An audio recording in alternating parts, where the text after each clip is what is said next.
राधे राधे, हरे कृष्ण। आप सभी का दिन शुभ हो। आज सुनिए भादो मास महात्म्य के तीसरे दिन का अध्याय और उससे पहले आपको एक बहुत सुंदर प्रेरक प्रसंग सुनाएंगे। आज से लगभग 400 वर्ष पहले दिल्ली में परमेष्ठी नाम का एक काले रंग का कुबड़ा और कमज़ोर दर्जी रहता था। शरीर से कुरूप होने के बाद भी वो हृदय से भगवान का बड़ा सच्चा भक्त था। उसकी पत्नी का नाम था विमला। उसके एक बेटा और 2 बेटियां थीं। उसे अपनी पत्नी, अपने संतान आदि से कोई मोह नहीं था। भगवान नाम में उसकी प्रीति तो अपार थी। कपड़े सिलते सिलते वो हमेशा नाम जप किया करता।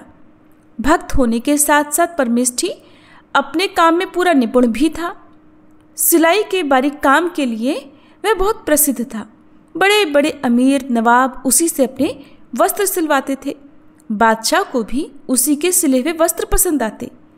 एक बार बादशाह के सिंहासन के नीचे 2 बढ़िया गलीचे उनके पैर रखने के लिए बिछाए गए, लेकिन बादशाह को वे गलीचे पसंद नहीं आए। उन्होंने 2 तकिए बनाने का विचार किया। बहुमूल्य मखमल मंगाकर उस पर सोने के तारों के सहारे हीरे, मणिक, मोती आदि जड़वाए गए। जड़ाऊ काम बादशाह को पसंद आ गया। परमेष्ठी को बुलवाकर बादशाह ने वो कपड़ा उन्हें दिया और उसके 2 तकिए बनाने का आदेश दिया। परमेष्ठी वो रत्न जड़ित वस्त्र लेकर घर आ गए। घर आकर परमेष्ठी ने उस वस्त्र के 2 खोल बनाए। दोनों में इत्र से सुगंधित रुई भरी। तकियों के ऊपर रत्नों के बने हुए फूल पत्ते जगमग करने लगे और इत्र की सुगंध से पूरा घर भर गया। ऐसे तकिए भला दर्जी अपने घर में कैसे रखे? वह उन्हें बादशाह के यहाँ ले जाने को उठ खड़ा हुआ। तकियों को उठाकर हाथ में लेते ही परमेष्ठी ने ध्यान से उन रत्नों की छटा देखी तो उनके मन ने कहा, आहा, कितने सुंदर हैं ये तकिए। क्या ये एक सामान्य मनुष्य के योग्य है? इनके अधिकारी तो भगवान वासुदेव ही हैं। जैसे जैसे इत्र की सुगंध नाक में पहुँचने लगी वैसे वैसे ये विचार मन में और दृढ़ होने लगा। मन में अब द्वंद्व चलने लगा। वो कारीगरी किस काम की जो भगवान की सेवा में ही न लगे? लेकिन मैं क्या करूं? तकिए तो बादशाह के हैं। मन के असमंजस ने ऐसा रूप ले लिया कि परमेष्ठी को पता ही नहीं चला कि वो कहाँ है, क्या कर रहा है। और उस दिन श्री जगन्नाथपुरी में रथ यात्रा का महोत्सव था। परमेष्ठी एक बार जाकर रथ यात्रा का महोत्सव देख आया था और आज भावावेश में जैसे रथ यात्रा का वह प्रत्यक्ष दर्शन करने लगा। परमेष्ठी देख रहा है श्री जगन्नाथ जी रथ पर विराजमान हैं। सहस्त्रों नर नारी रस्सी पकड़कर रथ को खींच रहे हैं। कई पीछे से ठेल रहे हैं। कीर्तन हो रहा है, जय जयकार गूंज रहा है। सेवक गण एक के बाद एक वस्त्र बिछाते जा रहे हैं। श्री जगन्नाथ जी एक वस्त्र से दूसरे वस्त्र पर पधारते हैं और अचानक रथ के कठिन आघात से जगन्नाथ जी के नीचे बिछाया हुआ वस्त्र फट गया। अब सेवक मंदिर में तुरंत दूसरा वस्त्र लेने दौड़ पड़े, लेकिन उन्हें देर होने लगी। परमेष्ठी से ये दृश्य देखा नहीं गया और उन्होंने बड़ी तेजी से 2 तकियों में से एक जगन्नाथ जी को अर्पण कर दिया। प्रभु ने उसे स्वीकार कर लिया। ये देखकर परमेष्ठी के आनंद का पार नहीं रहा और वह आनंद के मारे दोनों हाथ उठाकर नाचने लगा। परमेष्ठी ने स्वप्न नहीं देखा था। सचमुच रथ यात्रा में उधर भगवान जगन्नाथ स्वामी के नीचे का एक वस्त्र फट गया था और पुजारियों ने देखा कि किसी भक्त ने रथ पर एक बहुमूल्य रत्न जटित तकिया प्रभु को चढ़ा दिया है। यहाँ होश में आकर परमेष्ठी ने क्या देखा कि एक तकिया गायब है। उन्हें बड़ा आनंद हुआ। सर्वांतरामी प्रभु ने उसके हृदय की बात जानकर एक तकिया स्वीकार कर लिया और अब भला उसे किसी से क्या भय? शूद्र ब्राह्मण उसके प्राण ही तो ले लेगा। वो कहाँ मृत्यु से डरता है। उसके दयामय प्रभु ने उस पर इतनी बड़ी कृपा की। वो तो मारे आनंद के कीर्तन करता हुआ नाचने लगा। उधर बादशाह के सिपाही उन्हें बुलाने आए। एक तकिया लेकर वो बादशाह के पास पहुंचे। बादशाह तकिए की कारीगरी देखकर बड़ा संतुष्ट हुआ। फिर उसने कहा, दूसरा तकिया कहाँ है? परमेष्ठी दर्जी तो मानो तैयार ही बैठे थे। बिना डरे कहने लगे, उसे तो नीलाचल नाथ श्री जगन्नाथ स्वामी ने स्वीकार कर लिया। पहले तो बादशाह ने परिहास समझा, लेकिन वो बार बार पूछने लगा। जब दर्जी ने यही बात बार बार कही तब तो बादशाह को क्रोध आ गया और उन्होंने परमेष्ठी को कारागार में डालने का आदेश दे दिया। अब परमेष्ठी कारागार की अंधेरी कोठरी में पड़े पड़े प्रभु का स्मरण कर रहे थे। अचानक उनके हाथों में लगी हथकड़ी टूट गई। तड़ाक तड़ाक करके बेड़ियों के टुकड़े टुकड़े उड़ गए। भड़भड़ाकर बंदी गृह की कोठरी का द्वार भी अपने आप खुल गया। परमेष्ठी के सामने एक अपूर्व ज्योति प्रकट हुई और दूसरे ही क्षण शंख चक्र गदा पद्मधारी प्रभु ने उन्हें दर्शन दिया। परमेष्ठी आनंद मगन होकर प्रभु के चरणों में लौटने लगे। तब प्रभु ने कहा, परमेष्ठी, मेरे भक्त से अधिक बलवान संसार में और कोई नहीं है। किसका साहस है जो मेरे भक्त को कष्ट दे? आ बेटा, मेरे पास आ। परमेष्ठी तो कृतार्थ हो गए।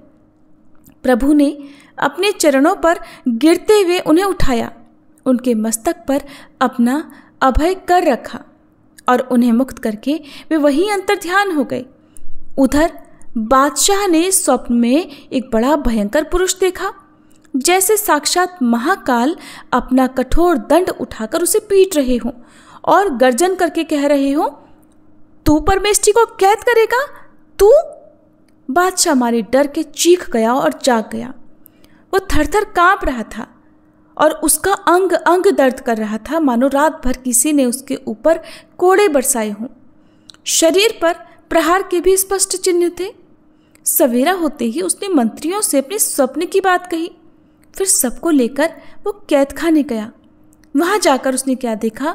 पहरेदार सोए पड़े थे, लेकिन परमेष्ठी की हथकड़ी बेड़ी टूटी हुई थी और उनके शरीर से दिव्य तेज निकल रहा था। वे ध्यान में मगन थे और ध्यान जैसे ही टूटा वे व्याकुल होकर रोने लगे।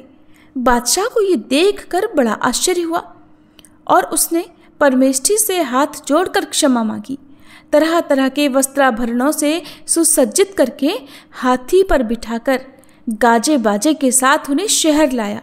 बहुत सारा धन देकर विदा किया उन्हें। चारों ओर भक्त परमेष्ठी की जय जयकार होने लगी।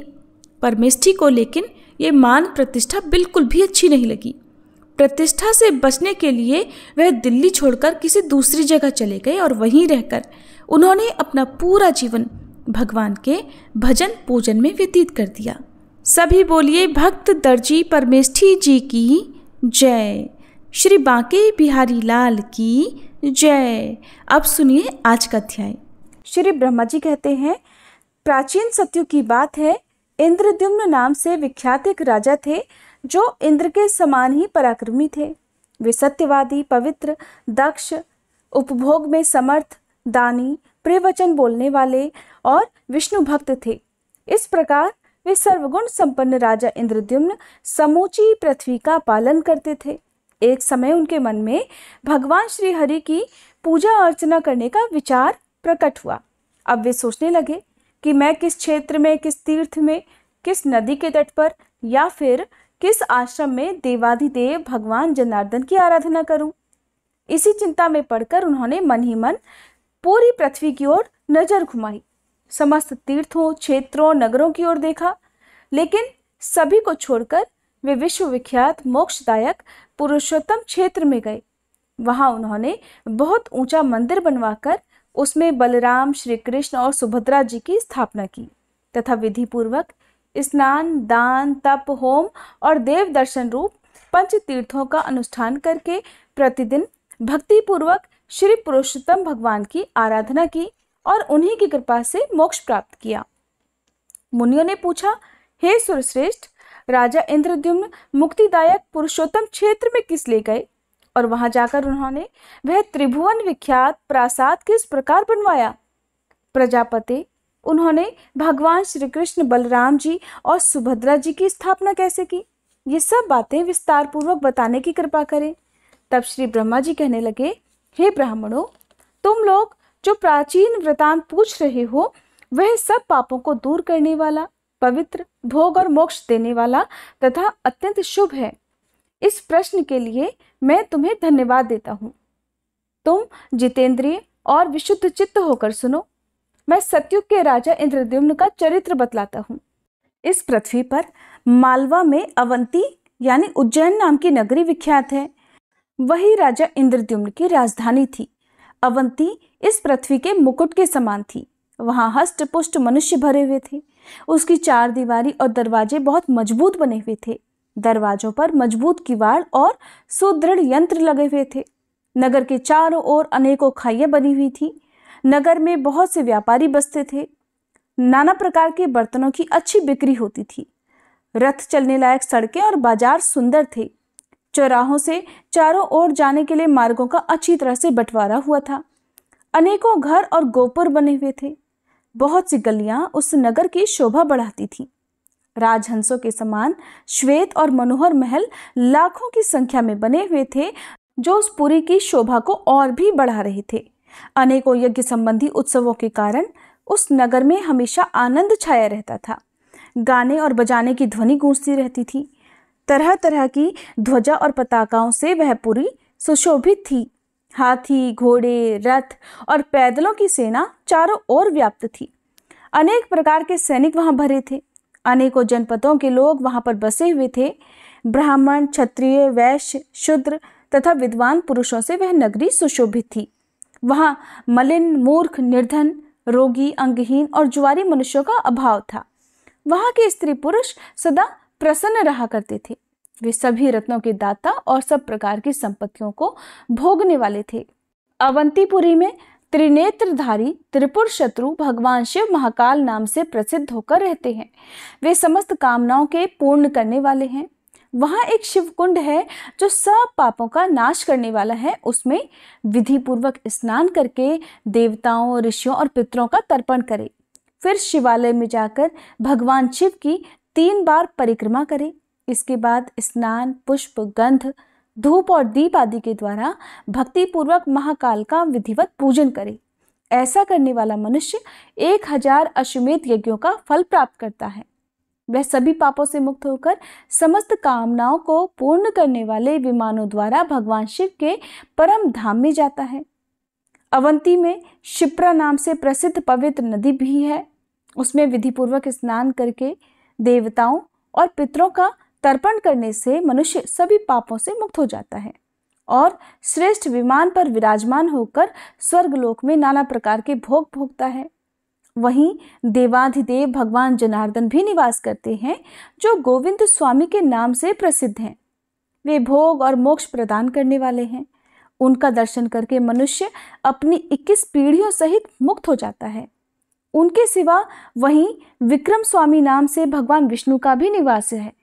इस प्रकार राजाओं में श्रेष्ठ इंद्रद्युम्न के द्वारा पालित वह रमणीपुरी इंद्र की अमरावती के समान नित्य उत्सव के आनंद से भरी रहती थी। वहां दिन रात इतिहास, पुराण, तरह तरह के शास्त्र और काव्य चर्चाएं सुनी जाती थी। इस तरह वह उज्जैनीपुरी सब गुणों से संपन्न बताई गई है, जिसमें पूर्व काल में परम बुद्धिमान राजा इंद्रद्युम्न हुए थे। उस नगरी में अपने उत्तम राज्य का उपभोग करते हुए राजा इंद्रद्युम्न औरस पुत्रों की तरह प्रजा का पालन करते थे। वे सत्यवादी, परम बुद्धिमान, शूरवीर, समस्त गुणों के आकर, मतिमान, धर्मात्मा और शस्त्रधारियों में श्रेष्ठ थे। उनमें सत्य, शील और इंद्रिय संयम के गुण थे। उनके पास अच्छे अच्छे हाथी, घोड़े, रथ, कंबल, मृगचर्म, वस्त्र, रत्न और धन धान्य का कभी अंत नहीं होता था। और इस प्रकार समस्त वैभव से युक्त और समस्त गुणों से अलंकृत राजा इंद्रद्युम्न निष्कंटक राज्य का उपभोग करते थे। एक बार उनके मन में ये विचार उत्पन्न हुआ कि मैं भोग और मोक्ष प्रदान करने वाले सर्व योगेश्वर श्री हरि की आराधना किस प्रकार करूं। तब उन्होंने यत्नपूर्वक समस्त इतिहास, पुराण, वेदांग, धर्मशास्त्र, ऋषियों के बताए हुए नियम तथा संपूर्ण विद्या स्थानों का विचार किया। यत्नपूर्वक गुरुजनों की सेवा की और वेदों के पारगामी ब्राह्मणों का सत्संग किया। फिर इंद्रियों को वश में करके मोक्ष की इच्छा से विचार किया कि मैं सनातन पुरुष, पीतांबरधारी, चतुर्भुज, शंख चक्र गदाधर, वनमाला विभूषित, कमल नयन, श्रीवत्स शोभित और मुकुट अंगद आदि आभूषणों से अलंकृत श्री हरि की आराधना किस प्रकार करूं? यह विचार कर वे बहुत बड़ी सेना को अपने साथ लेकर पुरोहित और भृत्यों के साथ अपनी नगरी उज्जैनी से बाहर निकल गए। उनके पीछे रथ पर सवार सैनिक हथियार हाथों में लेकर प्रस्थान करने लगे। उनके रथ विमानों के समान जान पड़ते थे। उन पर ध्वजा पताकाएं फहरा रही थी। रथियों के पीछे गजयुद्ध की विद्या में निपुण असंख्य पैदल भी चले, जिनके हाथों में धनुष, प्रास और खड्ग शोभा पा रहे थे। वे सब प्रकार के अस्त्र शस्त्रों को चलाने में कुशल, शूरवीर और सर्वदा संग्राम की इच्छा रखने वाले थे। अंतःपुर की सब स्त्रियां भी वस्त्र आभूषणों से अलंकृत होकर महाराज के साथ चल दी। उनके नेत्र पद्मपत्र के समान विशाल थे और शस्त्रधारी सैनिक उन्हें घेर कर चलते थे। ब्राह्मण, क्षत्रिय और वैश्यों ने भी राजा का अनुसरण किया और उनके पीछे पीछे चलने लगे। अनेक नगरों के निवासी व्यापारी भी धन, रत्न, स्वर्ण, स्त्री और अन्य उपकरणों के साथ प्रस्थान करने लगे। अस्त्र शस्त्र, तांबूल, तिनके, काष्ठ, तेल, वस्त्र, फल और पत्र आदि की बिक्री करने वाले लोग अपनी अपनी दुकान लेकर राजा के साथ चलने लगे। घसियारे, धोबी, ग्वाले, नाई और दर्जी भी हजारों की संख्या में साथ साथ चल रहे थे। मंगल पाठ करने वाले, पुराणों का अर्थ करने में प्रवीण कथावाचक, काव्य रचयिता कवि, विष झाड़ने वाले, गरुड़ विद्या के जानकार, तरह तरह के रत्नों की परीक्षा करने वाले, गज चिकित्सक, मनुष्य चिकित्सक, वृक्ष चिकित्सक, गौ चिकित्सक और समस्त पूर्ववासी राजा के पीछे पीछे चलने लगे। जैसे दूसरे गांव को जाते हुए पिता के पीछे पुत्र भी उत्सुक होकर जाने लगते हैं, ठीक उसी प्रकार समस्त पूर्ववासियों ने भी राजा इंद्रद्युम्न का अनुसरण किया और उनके साथ साथ चलने लगे। इस प्रकार हाथी, घोड़े, रथ और पैदल सहित महान जन समुदाय के साथ धीरे धीरे यात्रा करते हुए महाराज इंद्रद्युम्न दक्षिण समुद्र के तट पर जा पहुंचे। वहां उन्होंने रमणीय समुद्र का दर्शन किया, जो लाखों उत्ताल तरंगों से व्याप्त होने के कारण नृत्य करता सा लग रहा था। उसमें अनेकों प्रकार के रत्न और तरह तरह के प्राणी भरे हुए थे। उसमें बड़े जोर का शब्द हो रहा था। खारे पानी से भरा हुआ वह नदियों का स्वामी सिंधु परम पवित्र, सभी पापों को दूर करने वाला और समस्त मनोवांछित कामनाओं को पूर्ण करने वाला है। ऐसे समुद्र को देखकर राजाओं में श्रेष्ठ इंद्रद्युम्न को बड़ा आश्चर्य हुआ। उन्होंने समुद्र के तट पर पहुंचकर एक मनोहर प्रदेश में, जो कि सर्वगुण संपन्न और पवित्र था, निवास किया। मुनियों ने पूछा, हे ब्राह्मण, भगवान विष्णु के उस परम पवित्र पुरुषोत्तम क्षेत्र में क्या पहले भगवान की कोई प्रतिमा नहीं थी, जो राजा ने सेना और सवारियों के साथ वहां जाकर श्री कृष्ण, बलराम और सुभद्रा जी की स्थापना की? तब ब्रह्मा जी बोले, हे महर्षियों, इस विषय में समस्त पापों का विनाश करने वाली एक प्राचीन कथा सुनो। मैं उसे संक्षेप में कहूंगा। एक समय समस्त लोकों की सृष्टि करने वाले अविनाशी भगवान वसुदेव को प्रणाम करके भगवती लक्ष्मी ने सभी लोगों के हित के लिए इस प्रकार प्रश्न किया कि भगवान, आप तो समस्त लोकों के स्वामी हैं। मेरे हृदय में एक संदेह उत्पन्न हुआ है, उसका इस समय निवारण कीजिए प्रभु। अत्यंत आश्चर्यमय मर्त्य लोक को, जो परम दुर्लभ कर्म भूमि है, लोभ और मोह रूपी ग्रह ने ग्रस लिया है। वहां काम और क्रोध का महासागर लहराता है। हे देवेश, उस संसार सागर से जिस प्रकार मुक्ति मिल सके वह उपाय बतलाइए। इस संसार में मेरे संदेह का निवारण करने के लिए आपको छोड़कर दूसरा कोई भी वक्ता नहीं है। देवी का यह वचन सुनकर भगवान जनार्दन ने बड़ी प्रसन्नता के साथ यह सारभूत अमृतमय वचन कहे कि देवी, समस्त तीर्थों में श्रेष्ठ पुरुषोत्तम क्षेत्र विख्यात तीर्थ है। वह बहुत ही सुंदर, सुखपूर्वक, सेवन करने योग्य, अनायास साध्य और उत्तम फल देने वाला है। तीनों लोकों में उसके समान कोई भी तीर्थ नहीं है। हे देवेश्वरी, पुरुषोत्तम तीर्थ का नाम लेने मात्र से ही मनुष्य सब पापों से मुक्त हो जाता है। उसे संपूर्ण देवता, दैत्य, दानव तथा मरीचि आदि मुनिवर भी भली भांति नहीं जानते। उसको मैंने अब तक गुप्त ही रखा है। इस समय उस तीर्थराज की महिमा का वर्णन करता हूँ, तुम एकाग्र चित्त होकर सुनो। दक्षिण समुद्र के तट पर जहाँ एक वट का महान वृक्ष खड़ा है, वह अत्यंत दुर्लभ क्षेत्र है। उसका विस्तार 10,000 योजन है। उस वट कल्प का संहार होने पर भी नष्ट नहीं होता। उस वट वृक्ष के दर्शन से और उसकी छाया के नीचे चले जाने से ब्रह्म हत्या भी छूट जाती है। फिर अन्य पापों की तो बात ही क्या है। जिन्होंने उसकी परिक्रमा की है, उसे मस्तक झुकाया है, वे सब पाप रहित होकर भगवान विष्णु के धाम को पहुंच गए हैं। उस वट वृक्ष के उत्तर और भगवान केशव के कुछ दक्षिण जो बहुत बड़ा महल है, वह धर्ममय पद है। वहां स्वयं भगवान की बनाई हुई प्रतिमा का दर्शन करके पृथ्वी के सब मनुष्य अनायास ही मेरे धाम में चले जाते हैं। प्रिय, इस प्रकार सब लोगों को वैकुंठ धाम में जाते देखकर एक दिन धर्मराज मेरे पास आए और मुझे प्रणाम करके इस प्रकार बोले। धर्मराज ने कहा, भगवान आपको नमस्कार है।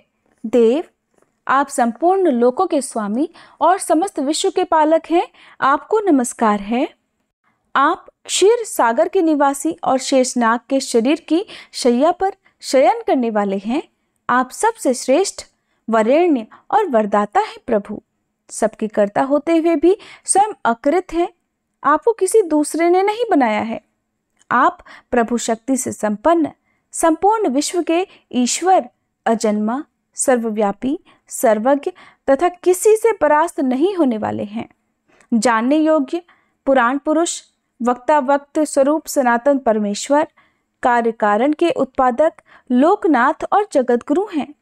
आपका वक्ष स्थल श्री वत्स चिन्ह से सुशोभित है। आप वनमाला से विभूषित हैं। आपका वस्त्र पीले रंग का है। प्रभु, आपकी 4 बाहें हैं। आप शंख, चक्र, गदा, हार, केयूर, मुकुट और अंगद धारण करने वाले हैं। सब लक्षणों से संपन्न, समस्त इंद्रियों से रहित, कूटस्थ, अविचल, सूक्ष्म, ज्योति स्वरूप, सनातन, भाव और अभाव से मुक्त, व्यापक तथा प्रकृति से परे हैं। सबको सुख देने वाले सामर्थ्यशाली ईश्वर हैं। आप भगवान जगन्नाथ को मैं नमस्कार करता हूँ। भगवान विष्णु कहते हैं, महाभागे, यमराज को हाथ जोड़े और मस्तक झुकाए खड़ा देख मैंने उनसे स्तोत्र कहने का कारण पूछा कि महाबाहु सूर्यनंदन, आप सब देवताओं में श्रेष्ठ हो। आपने इस समय मेरी स्तुति किस लिए की है, संक्षेप से बताओ। धर्मराज बोले, भगवान, इस विख्यात पुरुषोत्तम तीर्थ में जो इंद्रनील मणि की बनी हुई श्रेष्ठ प्रतिमा है, वह सब कामनाओं को देने वाली है। उसका अनन्य भाव तथा श्रद्धा से दर्शन करके सब मनुष्य कामना रहित होकर आपके श्वेत धाम में चले जाते हैं। इसलिए अब मैं अपना व्यापार नहीं चला सकता। प्रभु, आप कृपा करके उस प्रतिमा को समेट लीजिए। धर्मराज का यह वचन सुनकर मैंने उनसे कहा, यम, मैं सब ओर से बालू के द्वारा उस प्रतिमा को छुपा दूंगा।